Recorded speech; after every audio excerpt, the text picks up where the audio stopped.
listening to America First Radio.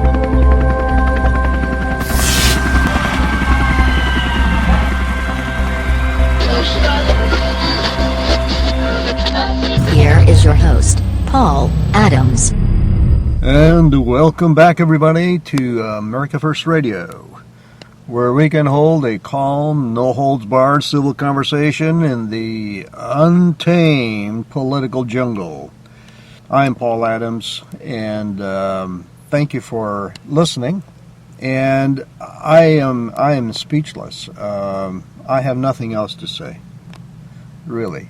After what we've witnessed in the last 5-6 days, I think we've used every superlative, every metaphor, every adjective, and there's nothing else left for me to say. How can I possibly describe the spectacle and what ensued afterwards? I have nothing left, except for one thing, and you have to use your imagination here. What we witnessed here in the last few days is the equivalent of Jeb Bush plugged into a 1,000,000-volt battery. Can you just picture that? An energized Jeb Bush. That's what we've seen with Mr. Trump here. President Trump, hats off to you. Now that we have gazed at probably the only first lady to walk down Pennsylvania Avenue that made the Cadillac limo behind her look like a Volvo.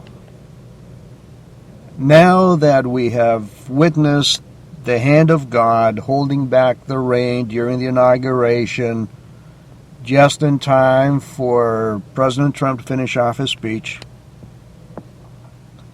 I don't know about you, but all I can do right now is ask for a moment of silence so we can thank our God for what has transpired here the last week.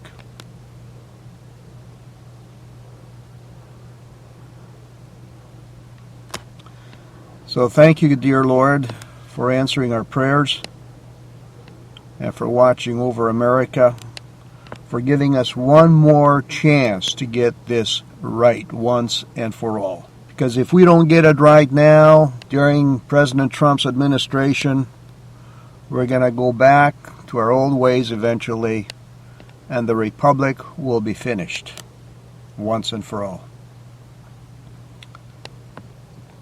You know, there are so many different reactions to President Trump's speech, ranging from historic to combative, when all he really did was reiterate what he was promising throughout his entire campaign. You know, he didn't pivot, he didn't veer off the beaten path, he stayed on point, he stayed on course.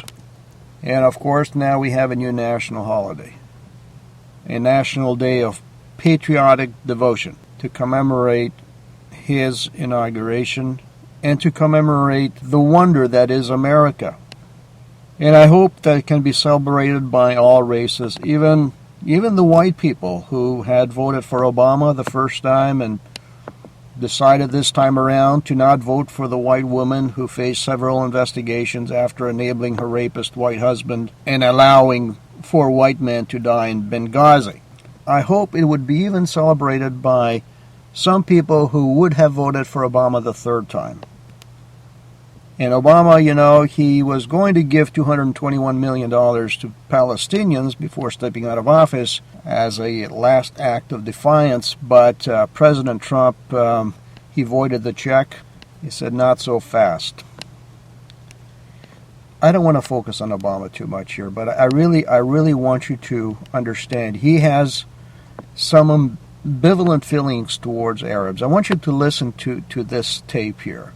Yeah, another guy said, but I tell you what, you won't see me moving to no African jungle anytime soon. Or some goddamn desert somewhere sitting on a carpet with a bunch of Arabs. No, sir. And you won't see me stop eating no ribs either. Gotta have them ribs. And pussy too. Don't Malcolm talk about no pussy? Now you know that ain't gonna work. Tell me what you think. Does it sound to you like he likes Arabs that much? I mean, I'm kind of confused. Maybe he'll explain it in his autobiography. And who would have thought that, that he likes ribs? Well, they say that Trump's inauguration broke live video streaming records, but even if it didn't, it's a moot point. What's important right here is that he got sworn in.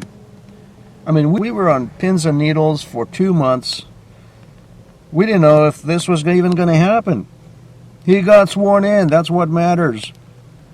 And when I watched him taking that long walk down the hallway to the podium, I mean, he looked like a prize fighter coming into the ring. He looked stoked. And I could just picture him wearing a hoodie with some brass knuckles on his hands. He was so fully confident that his speech would obliterate his enemies, and he just couldn't wait to deliver. And even when he was sitting down there at the stage, he seemed restless, like a lion, ready to pounce. And then we saw him stand up, majestic, composed, with God's hand on his shoulder, the rein held back, and he just delivered. He invoked God's power to underscore that we are a nation under God. I mean, I've listened to that speech 3 times. There's so much there. And he said something which really encapsulates the inauguration. He said, January 20th, 2017 will be remembered as the day the people became the rulers of this nation again. That's it, in a nutshell. And have you seen the official portrait of President Trump? I mean, he looks like he is ready to rip the hide off his enemies. If you want to mess with Trump, don't even think about it. And man, did he ever hit the ground running. I mean, 0 to 60 in 2.1 seconds.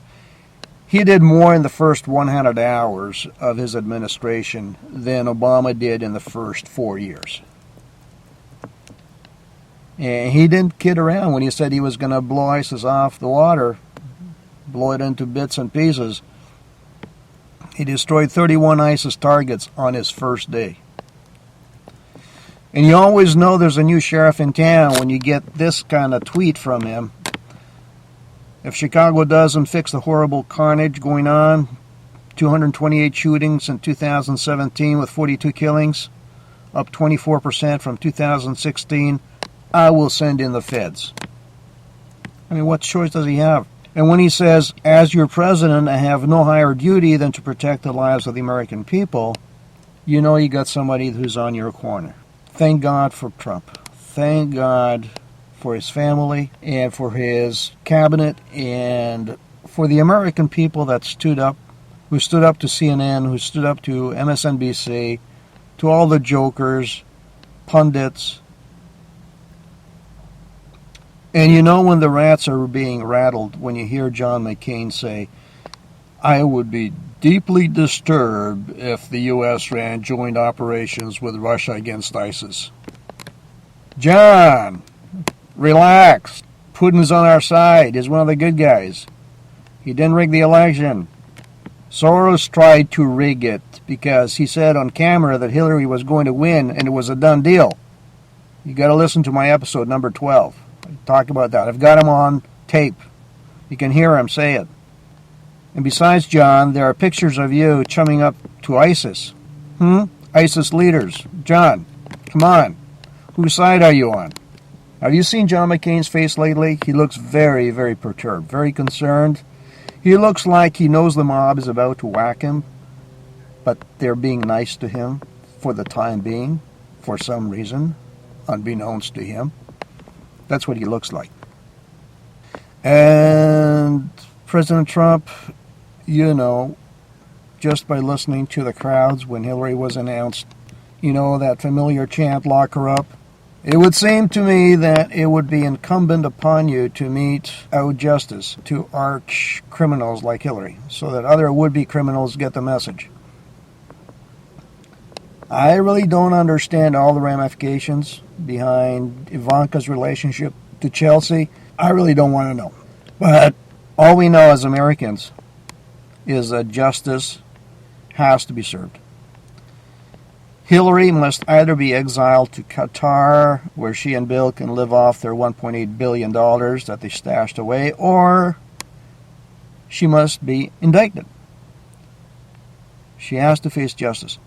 And as for Soros, he needs to be detained and tried for inciting violence, manipulating elections. No ifs, ands, or buts. How about a U.S.-Russian cultural exchange? We sent George Soros to Russia for Edward Snowden. That'd be an idea. ISIS is a foregone conclusion. It's just a matter of time before they're annihilated. Travel arrangements to meet their 72 virgins have been made, courtesy of General James Mattis. And next comes the protection of our children. This is a huge topic for me. If there's no higher duty for a president than to protect the lives of the American people, from among those people, the most vulnerable are our children. Just realize that somewhere tonight, in some dark dungeon, there are small children who have been emotionally and physically tortured for weeks on end, and they're waiting to be carved up, okay? Ready for this? Carved up, cooked, and served in spirit cooking rituals. Pizzagate has got to come to an end. All those satanic rituals have to go. Satanic rituals are what brought Israel down, ancient Israel down, back in the day. And America is going to go down. If we don't fix this, America is going down. This is our last chance, folks. It's our last chance. I mean, it could implicate the whole Congress here once the Pizzagate ringleaders are rounded up, but it must be done. A nation that cannot protect its children, okay, has no right to God's protection. We have pedophilic rings. We have child protective services being implicated as they round up children, which later end up missing because, Child Protective Services depends on federal funding. It gets $4,000 for each adoption and $2,000 extra if the child has special needs. And then they place them in these foster homes and the children go missing. It's a dark rabbit hole. And too many people have been suicided for trying to get down to that, for trying to get down to the bottom of it. And I need to thank Dave Hodges for bringing all this to light.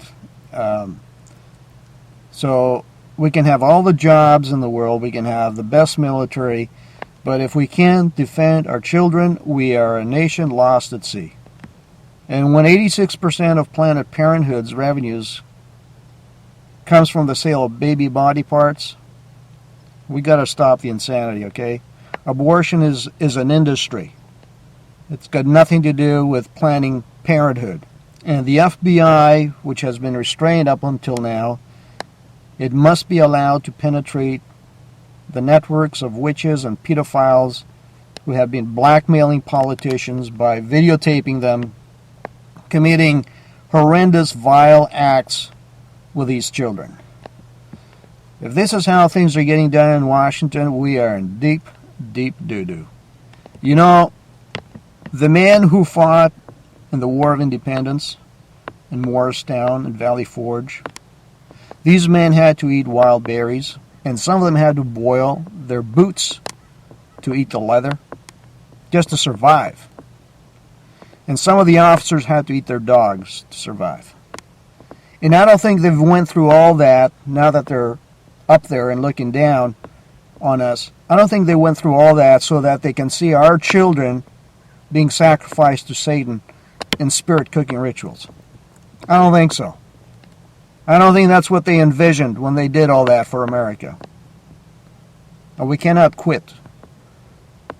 We cannot quit. We cannot be intimidated. We need to clean up America, ensure we give no safe harbor to Satanists. I know it's a daunting task. There's going to be warlocks and witches casting hexes, spells, curses. And this is why we need to cleave to God. We need to tether ourselves to God, the God of Abraham, Isaac, and Jacob. And we also need to walk the talk. We need to live exemplary lives. This is for all the marbles, folks. This is for all the marbles. God is giving us another chance to clean up our act here. It's not just a political battle. It's a spiritual war it's been waging for forever, since the war in heaven. It's all about free choice. Satan doesn't want us to have free choice. He wants the globalists to take over America so we can be under a totalitarian system. No choice. You do as you're told. You have all these social engineers, in the wings, ready to come on board to regulate everything, prescribe everything. So we cannot quit. During some of the most bitter cold winter months, Washington was almost ready to pack it in. And he went on, he forged ahead, and it wasn't until he led a surprise attack on Yorktown that the tide turned in his favor. And that's the stuff America is made of. With God on our side, we can and will succeed. Now, I need to take a few moments off here and talk about abortion because it's something that's very near and dear to my heart. Someone needs to be the advocate for the unborn. They are up there. They're still not born. They're up there in heaven looking down, and they're saying, what are my chances that I'm going to make it? Will they abort me? I mean, these are some of the most talented spirits up there, that have honed their skills and talents and gifts over millennia, and they're waiting to come down to earth to play their role, and they don't know if they're going to be aborted. They need to experience this mortal experience like we are experiencing it.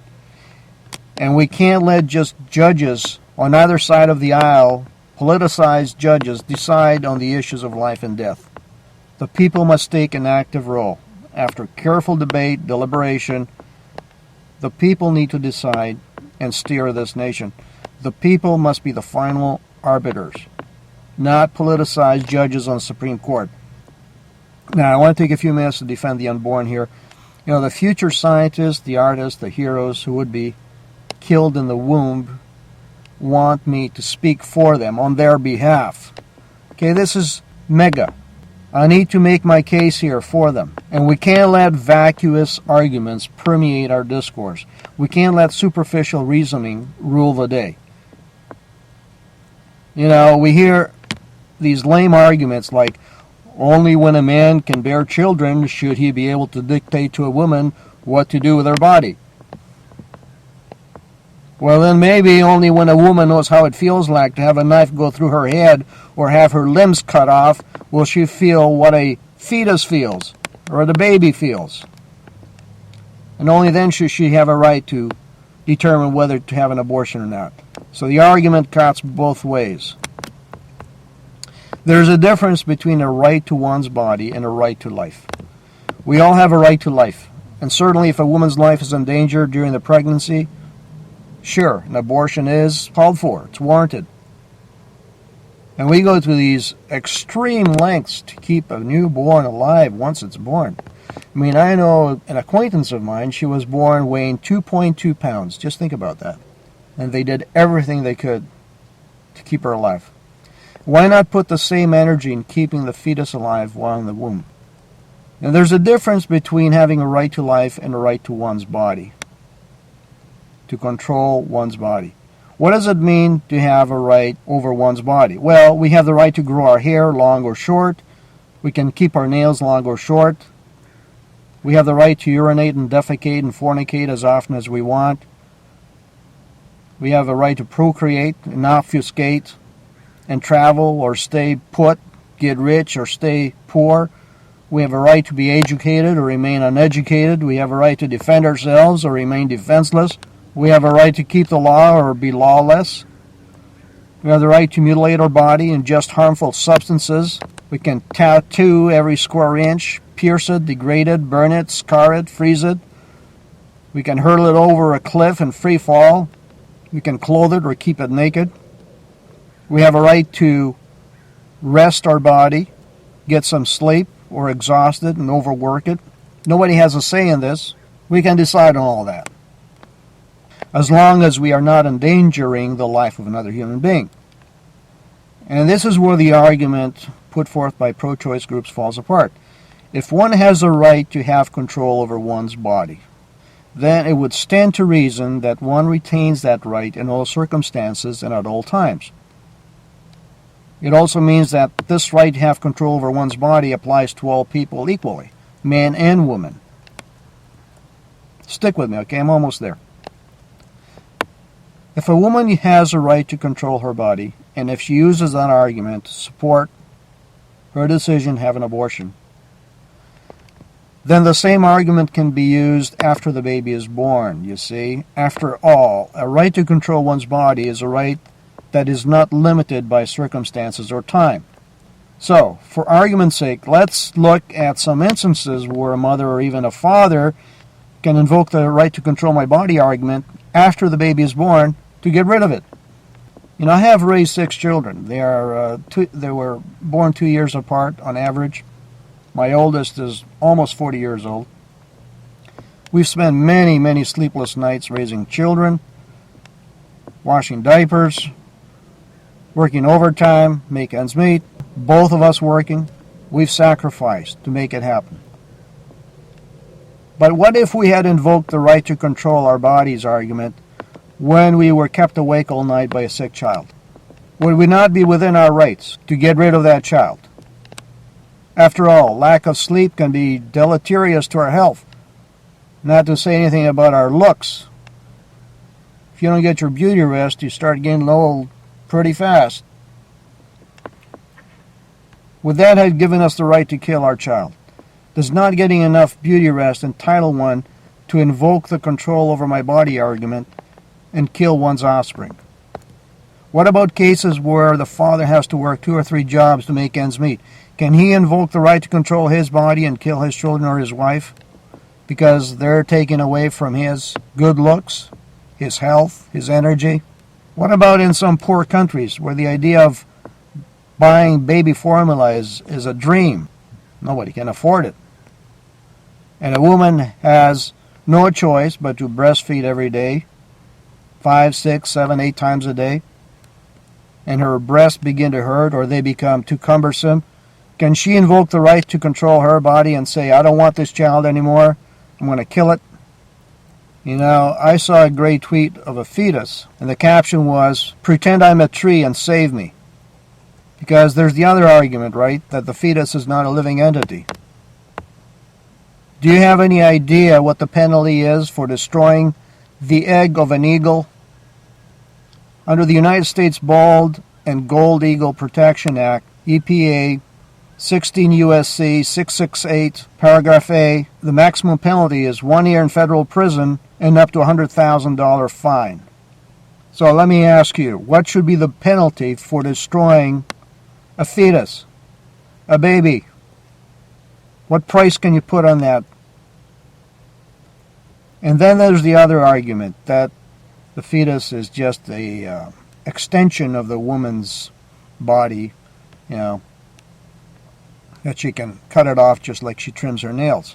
No, the fetus is the product of 2 people. It's the byproduct of 2 people, 2 sets of chromosomes, and belongs to both the father and the mother.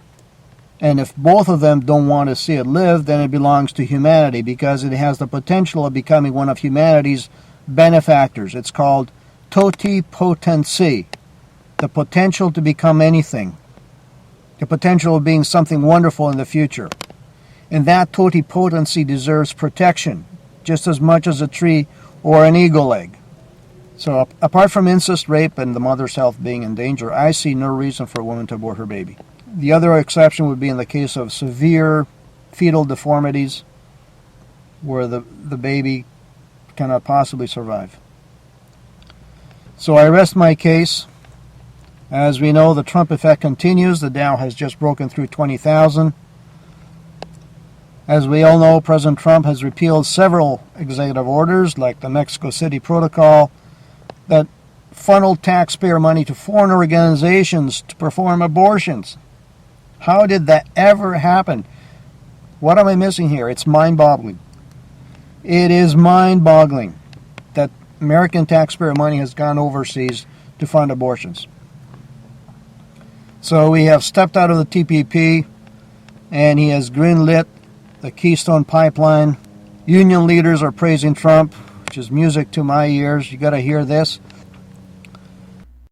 When the president laid out his plans about how he's going to handle trade, how he's going to invest in our infrastructure, and how he's going to level the playing field for construction workers and all Americans across this country, and then took the time to take everyone into the Oval Office and show them the seat of power in the world.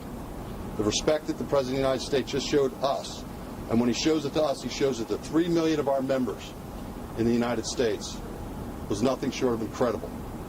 And we will work with him and his administration to help him implement his plans on infrastructure, trade, and energy policy so that we really do put America back to work in the middle-class jobs that our members and all Americans are demanding. Thank you very much. Now we're going to look into the voter fraud, just for shits and grins, okay? We need to know what went on here with the election. Not just this election, but all elections. Let's fix this problem once and for all, okay? And now I want to discuss this two-party duopoly, been the bane of America. See, the Founding Fathers started off without a two-party system. They loathed a two-party system. And somehow the Federalists came around, and then the Democratic Republicans came around, and we had a two-party system. But the party that is represented by the prostitutes, the Soros-Clinton cabal, who we know for a fact has colluded with the CNN and the likes of Donna Brazile and fed Hillary the debate questions in advance, not to mention the skank Debbie Wasserman-Schultz, the skank that had to step down from the DNC chair and recently has been cross-examining James Comey.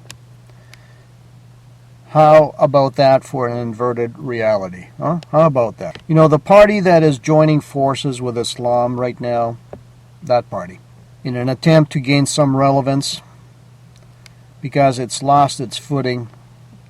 It's in free fall. It's in free fall right now. It's clinging to the ideology that throws gays over rooftops, the ideology that stones women, mutilates women's genitals, and kills anyone who has anything bad to say about Muhammad. You know the party I'm talking about.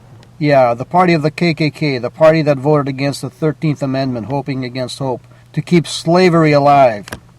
The party that is now against all whites, and presumably that would include the whites who voted for Obama, but then later decided to vote for the white woman, who is also a serial felon.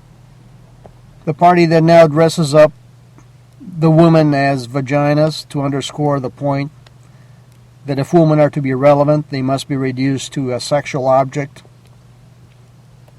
I mean, that's feminism coming full circle, isn't it? Degrading woman to an object. A sexual object at that. Yeah, the party that preaches tolerance and love, but trashes anyone who disagrees with it. The party of Saul Alinsky and of pedophiles and of illegal voters. The party of John Lewis and Al Sharpton, and I'm sorry here if I'm going to sub-level 8 and 10. Usually I'm above ground, or I go to 10,000 feet or 100,000 feet. But right now we're going deep down into the rabbit hole. Yeah, we're talking about the DNC party, the Do Not Call party, the party that feeds off an inverted reality. The dystopic inner cities, plantations, slavery, racism, hate, divisiveness, and sociopathic liars like Hillary Clinton. I finally figured out what these people are all about. See, Saul Alinsky said, the issue is never the issue. The issue is always the revolution. So what does that mean? It means their only aim is to trigger you, to cause a reaction from you, to distract you, to infuriate you, to throw sand in your eyes, to irritate you. They want to keep us tangled up in the ropes, focusing on non-issues so that they can control the narrative. Their MO is attack, and this is right out of Alinsky's Rules for Radicals, folks, okay? It's always accuse, pervert the truth, be disingenuous, disruptive, be profane, vulgar, preach love but aim for violence, come prepared to disrupt, not concede on anything, never ever concede a point. These Luciferian leeches and vampires have the imagination of a mollusk. There's no creativity at all to what they do. It's monkey see, monkey do. And I hate to say this, but women tend to be very prone. They have a proclivity to belong to a group. They want to emulate what other women do and say. Okay? That's part of their nature. That's how they're wired. I mean, that's why we have synchronized swimmers. They like to be part of the larger group. And so all it takes is one leader, one yahoo, to give them the orders, the marching orders, and they're off. They're off to the races. They do not take the time to analyze, to think things through.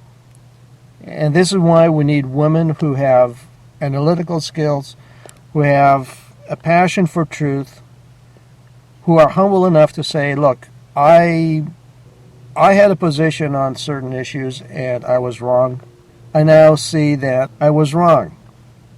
So my question is, why on earth would any sane, decent human being want to be associated with the Democratic Party? Unless you are a sworn enemy to the truth, unless you are a communist, a Leninist. Capitalism is not the problem. Lucifer is the problem. The father of lies is the problem. You get rid of that, and you let truth seep into the system, and accountability, law and order, and capitalism can do wonders. If you let the people rule their government, you'll have a peaceful society. That's what I've been preaching from day one. And I'm not going to get into all the details of what I was looking forward to, but the gist of it is that the people, as President Trump has stated on many occasions, the people are the governors, the rulers, the owners of their government. They are the employers. And what I had envisioned was a type of direct democracy almost, where we still have representatives, we still have a bicameral Congress, we still have a president, but we also have another arm, another branch, if you will, which is the people, the owners, the bosses. And how do the bosses have control? Well, they have to see what's going on. They have to feel like they have a part in the discussion, that they are engaged, and that they can transform their government. And so I envisioned a triple secured, and I mean triple secured, NSA secured, Vatican secured, Federal Reserve Bank secured account, a backbone account for all U.S. citizens. So you just like you have a bank account, just like you have a PayPal account, just like you have an eBay account, you have your online U.S. citizen account. That's your account. And as a citizen, you can go in there, you can check out the bills that are being voted on, you can look at all your representatives on the national, state, local level, and you can vote for officials, you can recall officials, you can vote on referenda, you can vote to amend the Constitution, to ratify the Constitution, ratify amendments. It's a form of direct democracy where the people are the owners of their government. Okay, enough said. That's what I envision in the year 3000.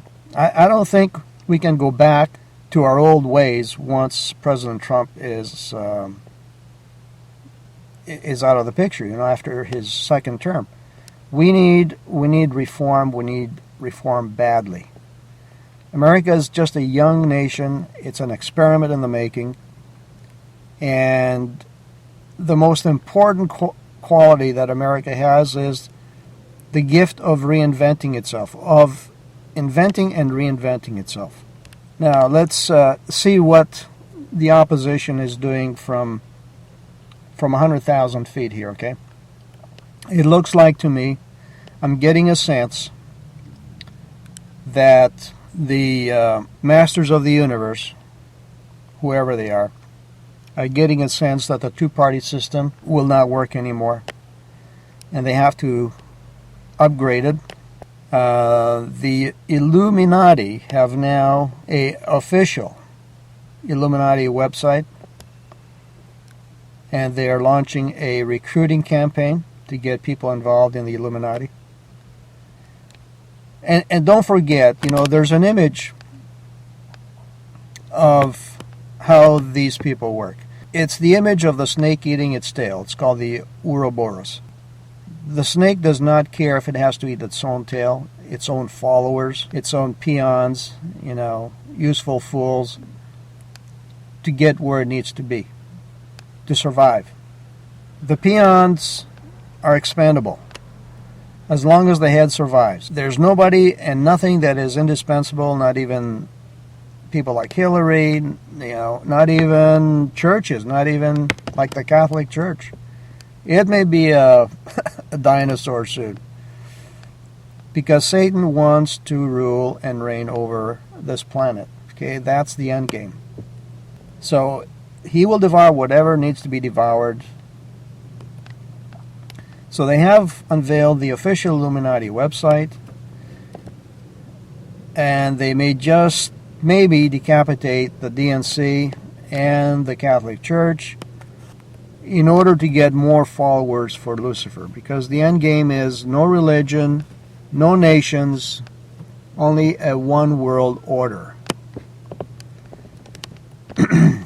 And it's not just the DNC, okay, that is at fault here. I mean, the GOP is probably equally at fault, because aside from voting in favor of the 13th, 14th, and 15th Amendments, which freed the slaves, gave slave citizenship, and allowed slaves to vote, which, by the way, the Democrats voted against.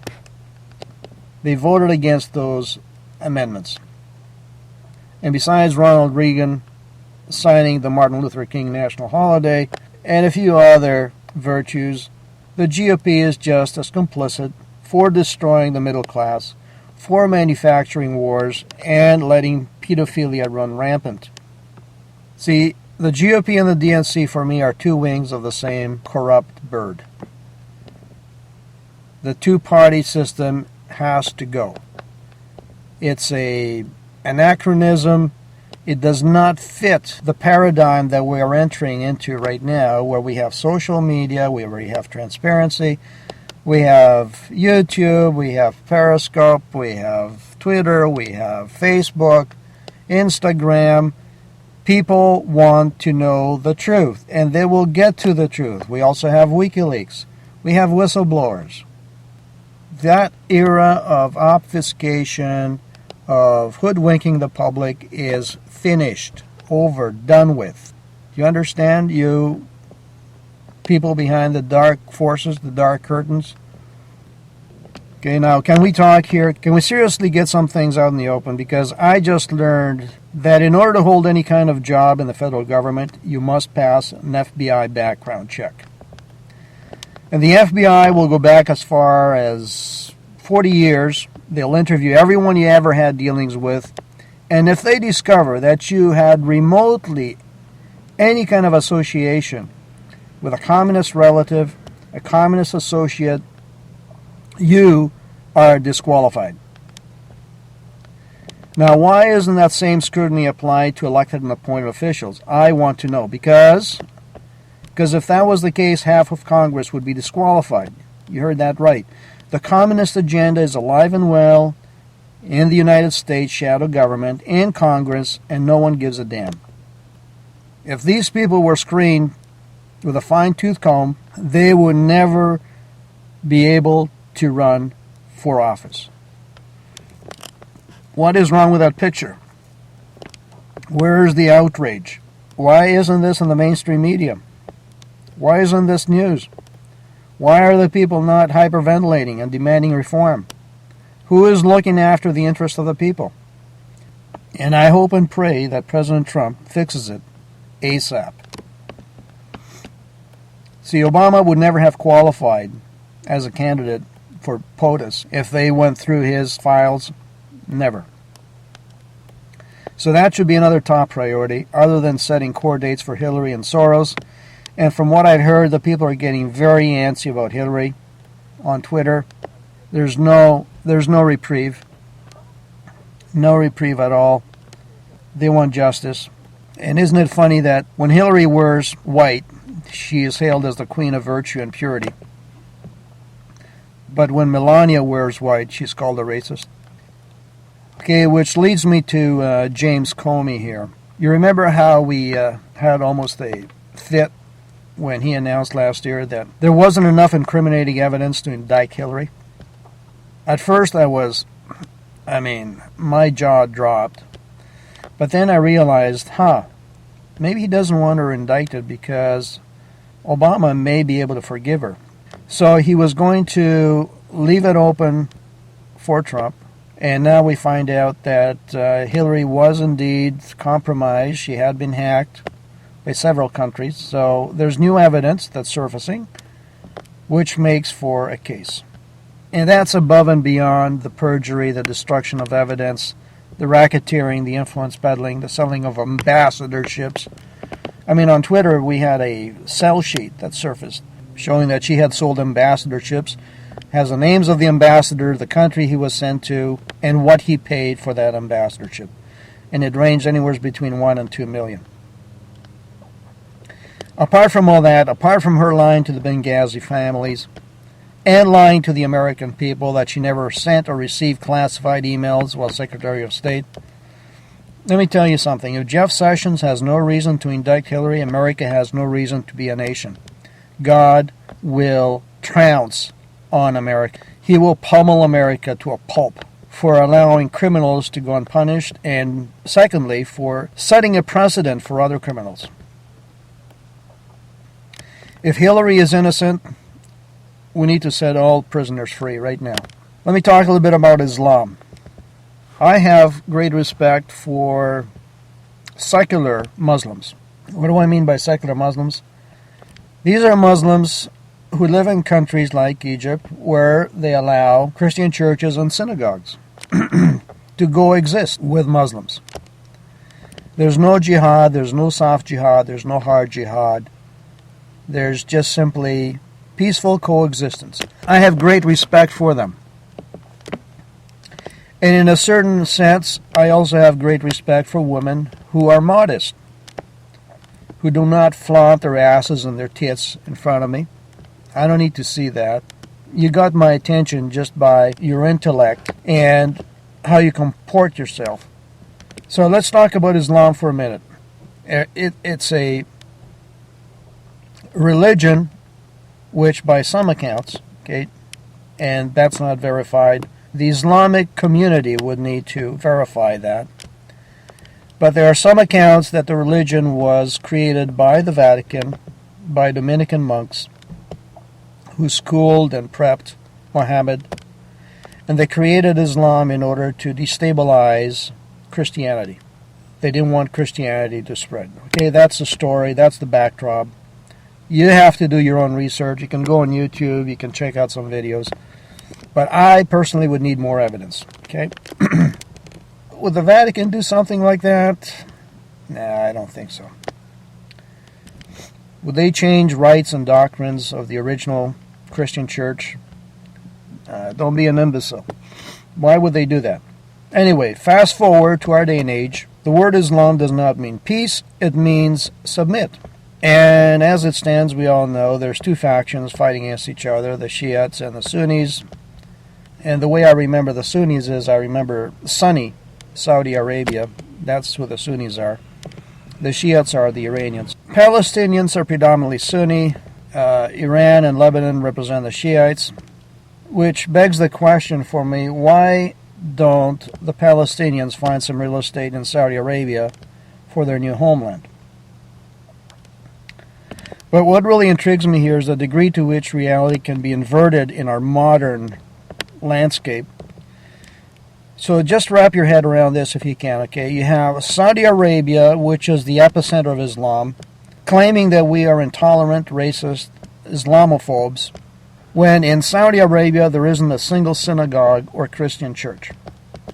And isn't it interesting that one of the Women's March leaders is a sharia-law proponent who tries to sell Islam on Twitter by pushing the no-interest loans and credit cards. Her name is Linda Sarsour, Sarsour.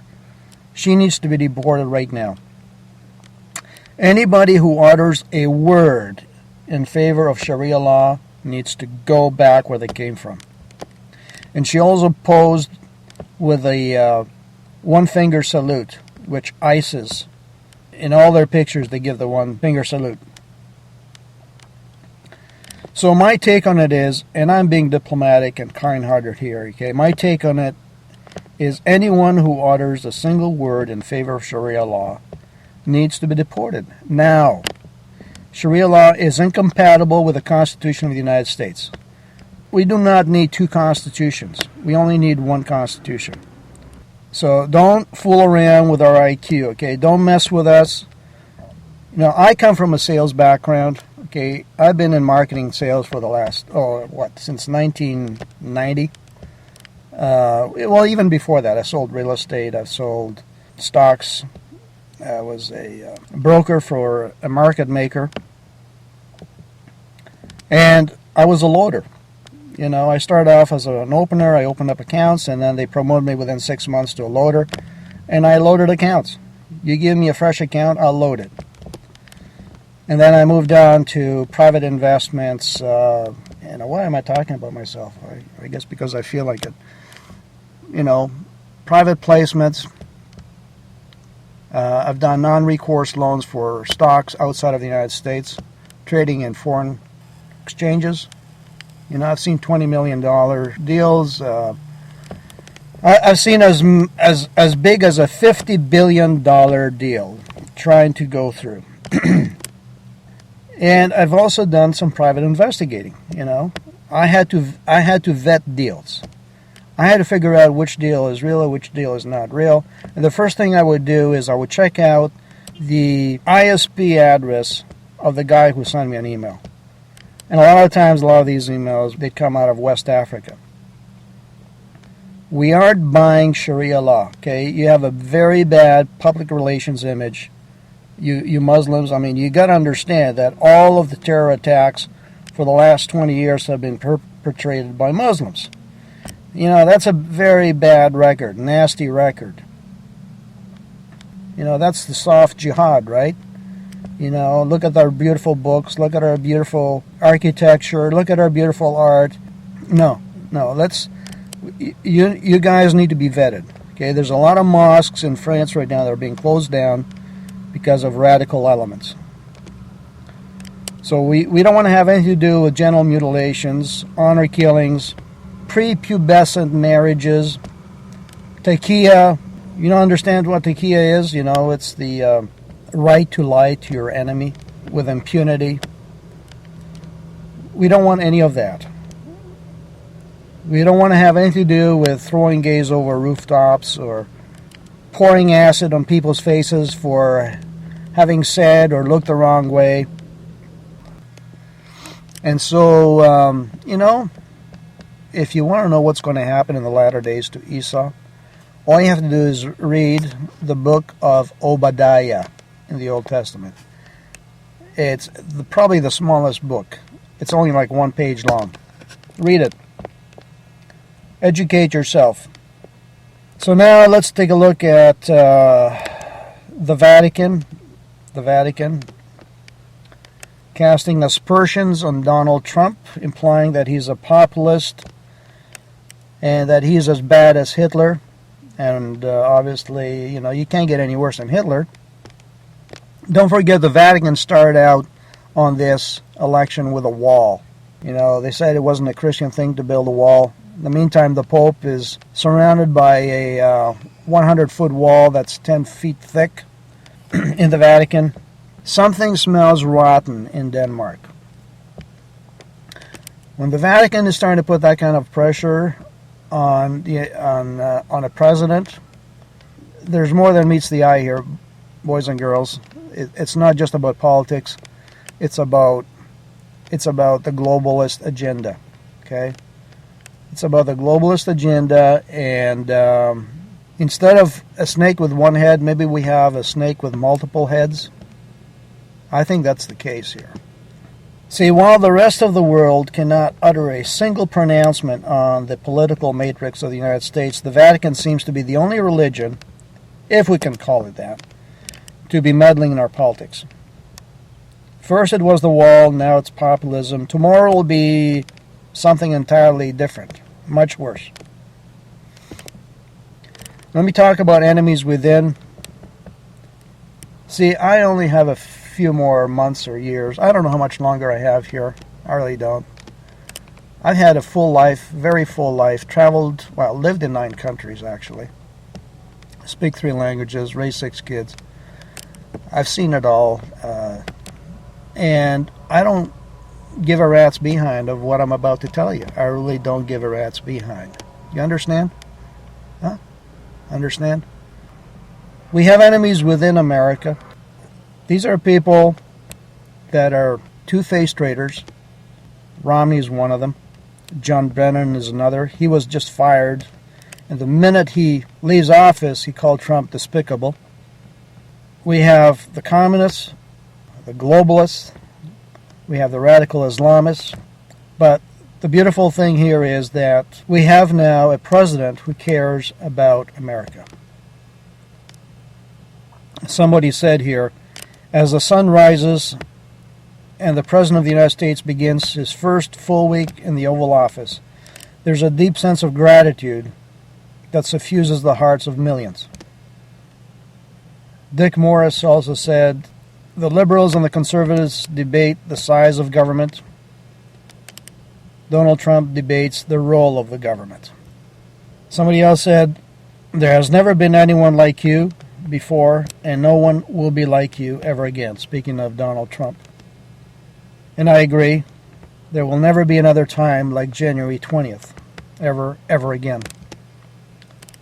The only thing that could surpass this historic day will be the second coming of Jesus Christ.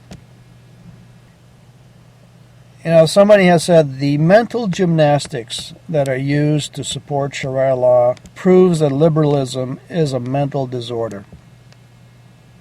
I love how justice is meted out swiftly. I have a feeling a lot of heads are going to roll in the coming months. I have a feeling there's going to be a lot of lawsuits lodged against the media. Somebody said about Trump's inauguration speech, it is highly criticized because no politician ever says the same thing they campaigned on after they are elected. So this Linda Sarsour is trying to sell us sharia law with no interest loans and no interest credit cards. She is a Palestinian. She is heading the New York Arab American Association. She wants schools to close down for 2 Muslim holidays a year, and she needs to go. She needs to go back to where she came from. There were over 50 sources tied to Soros, 400 partners in that women's march. Planned Parenthood was also there. Planned Parenthood and Cecile Richards met with David Brock to take down Trump. Keith Ellison was also at the meeting in Florida. And as President Trump reiterated, what truly matters is not which party controls our government, but whether our government is controlled by the people. I love Donald Trump's heart. I love his work ethic. I love his countless small acts of kindness that we'll never know about, but which I'm discovering day by day. He is good He is perfectly imperfect. He is a human being who was appointed before he was even born, while he was in heaven with God, as many others were foreordained to become the President of the United States of America. If God can choose a guy like Saul of Tarsus, who massacred Christians, to be an apostle, he can pick Donald Trump. Can you imagine the kind of vetting process the Apostle Paul would have gone through if he was to run for president? God bless America. God bless President Trump.